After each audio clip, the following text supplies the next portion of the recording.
Hello, wonderful people. My name is Jessica, aka the Sacred Rebel. This podcast is dedicated to all the other sacred rebels out there, sacred women, and all of the above that are in need of a guiding light in their waking life and spirituality. This podcast will feature talks on spirituality, being a woman, traumas, self development, meditations, as well as self healing and all of the above. It is with love and compassion that I gift this podcast to the rest of the world, as it was never presented to me growing up. And it is my hope that this podcast will be the seed that is planted in someone else to basically be motivated to create a change within themselves that can be the change for the rest of the world. So kick back, relax, grab a cup of tea, and enjoy. Much love.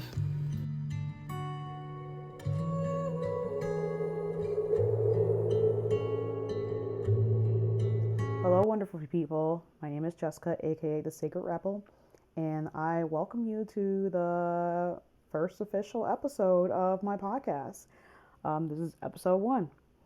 And if you didn't listen to my introductory video, this podcast will be surrounded around like overall helping out the well-being through spiritual matters. We're going to talk about like plant medicine ceremonies, community meditations, yoga, different books, anything that is tied to the betterment of ourselves in the world, because the best way to heal the world is be healing ourselves, and therefore that transference of energy transcends and it just goes everywhere. So before I start the podcast, I want to say that I apologize for the audio. Now, the audio is going to sound a little stuffy because when I record using these, Apple headphones, they're not the best, or they're probably just too old. Um, what ends up happening is creating a white noise in the background. And I do have a video editing program, but it's not really that good with audio. But I was able to edit the audio a little bit to eliminate most of the background white noise, but it does make me sound a little stuffy. So hopefully over the next couple weeks, I will have a mic where the sound is going to be crystal clear when I speak into it. It's going to carry well, and everything is going to be peachy. And second thing, if you are seeing this on YouTube, yes, I did cut my hair. Yep, I cut that hair loose. It was time to move on.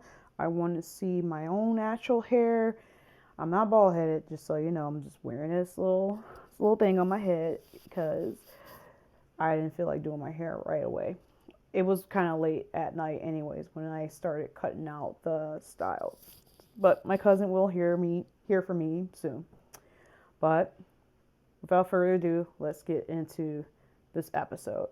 Now, I wanted to dedicate this episode and talk further about a video that I made a couple days ago in regards to what's called the pain and pleasure principle. So, Wednesday the 10th, I attended a online Zoom meeting with a psychologist from Toronto, or someplace in Canada. I think it's Toronto. And we were talking about basically the knowing and doing of things in the pain and pleasure principle. And I explained in that video that there are things that we know right here that we need to do. We have the knowing, this stuff that we have right now to achieve our goals. And then there's that doing it, that action that is taken to, get these goals running. And then there's that nice little gap right there in between. Now, that gap is part of the pain and pleasure principle, because what ends up happening is that 9 times out of 10, people simply don't do something that is beneficial because they just don't feel like doing it. And that is an emotional energy. When you feel like you don't do something, that is emotional. And it's not like there's any physicalities that are preventing the people that want to do things, want to change their lives. There's no physicalities that's keeping them. I'm talking about the people who don't have any like really emergency dire issues that prevents them from basically doing the things that they need to do. I'm talking to the people that do have the resources, but they just don't. And the reason is that our mind is a beautiful place most of the time, or sometimes, depending. Um, but it does work against us. And this is how it works against us. Now, and I have notes, so I may look over here. If you are watching, I may look over here and at some of my notes. Now, the brain is always constantly analyzing things. It analyzes situations. It's like it's playing chess with life. It anticipates things several steps ahead. And if you are thinking on making a change, if you're thinking about doing something, the brain is analyzing it. And this is on a subconscious level, because we think that we're in control, but it's our subconscious that basically has leverage over us, because it's not our conscious thinking. It is in the background. It's like background apps running. It's in the background, pulling some of the strings. Now, if our subconscious mind is checking and analyzing what we want to do, and it's thinking, nah, this is not right, this is not safe, I don't want to do this, it's going to create the feelings that are unpleasurable towards like doing what you want to do.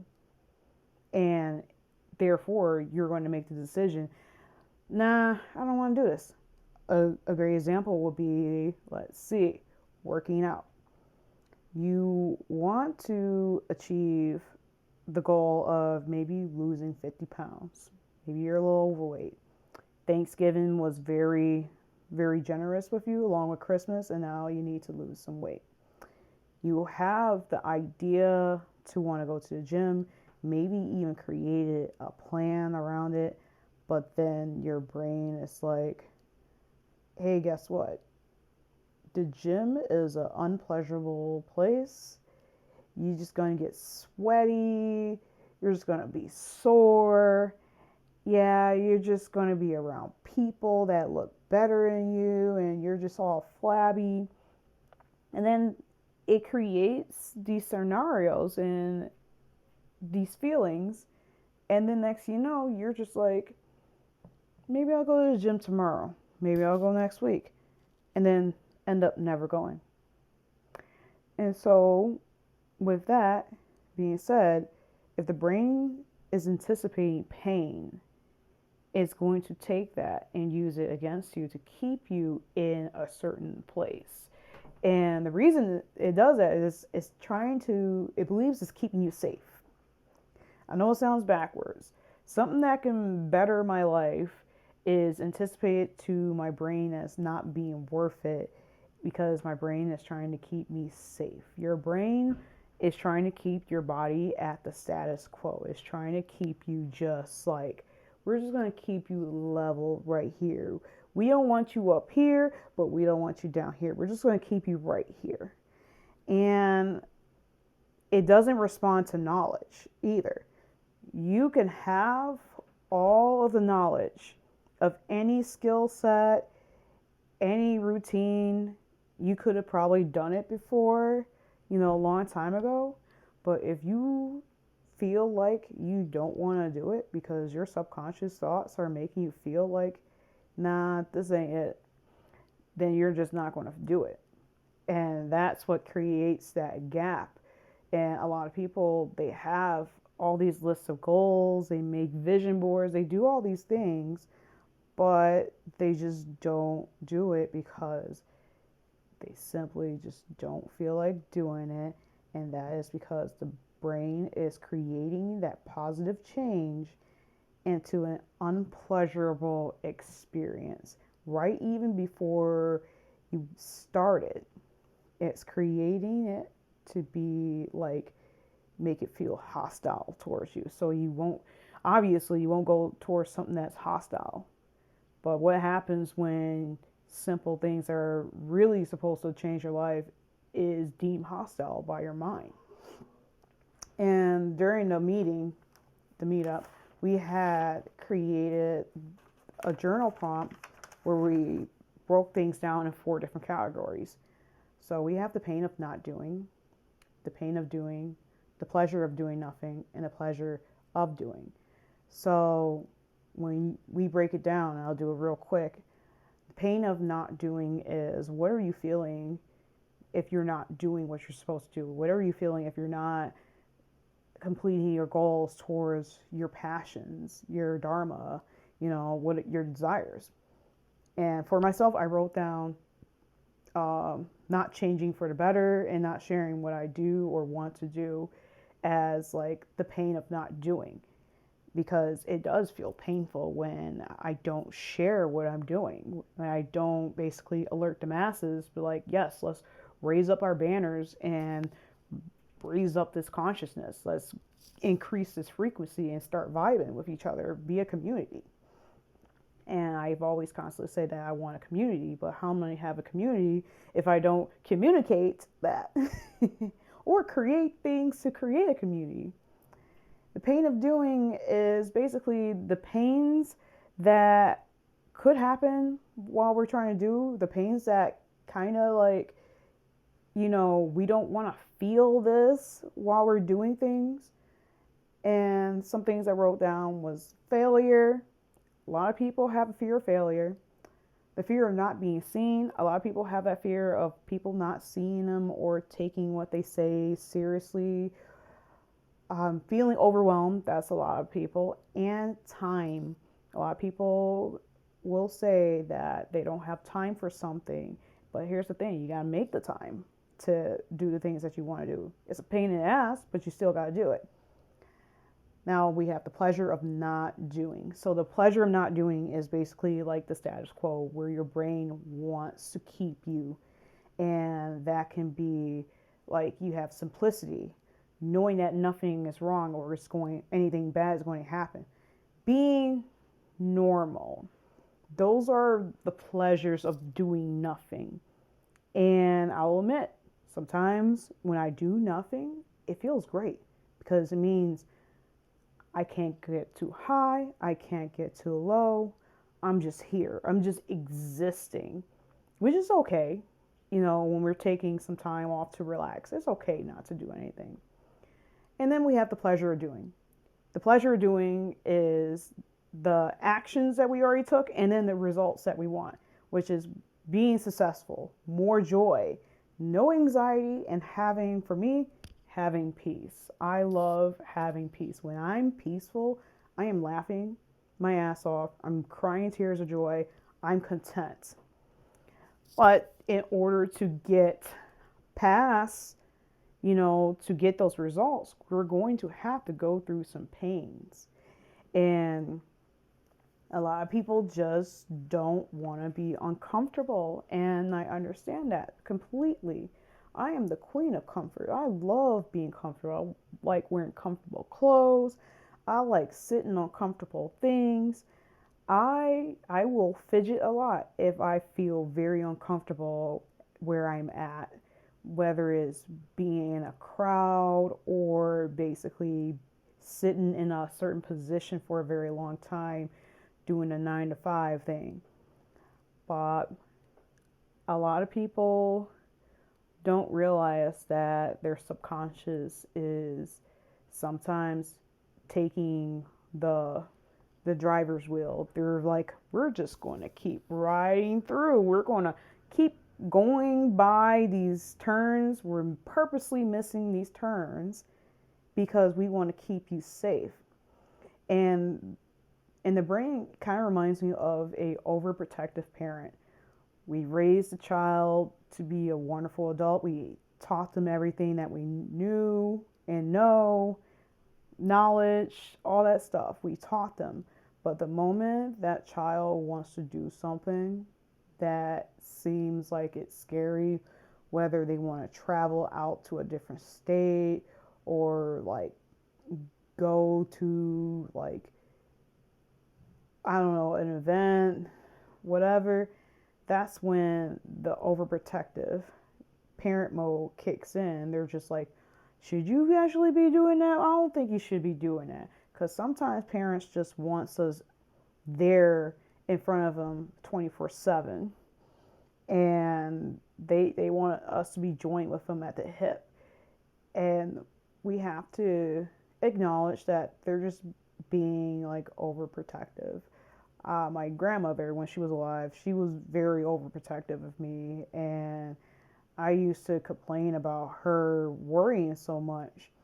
And now I understand why she worried so much about me. You know, she raised me from like this little freaking bubbly 2-year-old to an adult.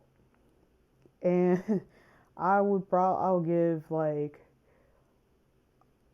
a lot of money to like have her just nag me and worry over me for like one more day.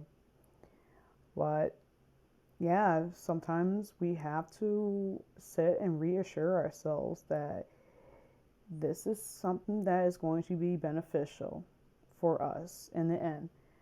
Yes, there are risks in doing this thing.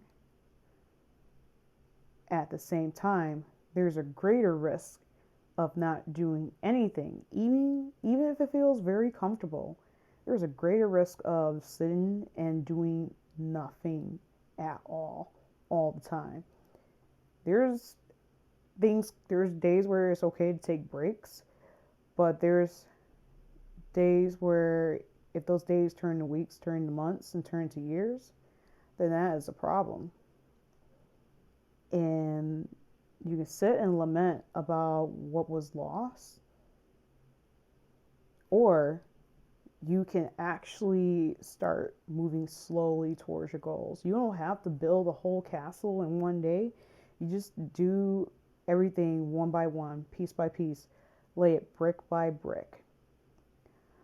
But that is it for me expanding on the pain and pleasure principle. Hopefully this will help someone in the future in understanding their mind better when it comes to achieving the goals. The best things I can say that will help you out further is creating a routine that is consistent and keep at it give yourself a 21-day challenge. Put it like that. I've done 21-day challenges before, and it is quite fun. Just focus on one thing for the next 21 days and then take a break for a whole week or so and then start up another 21-day challenge. All right, guys.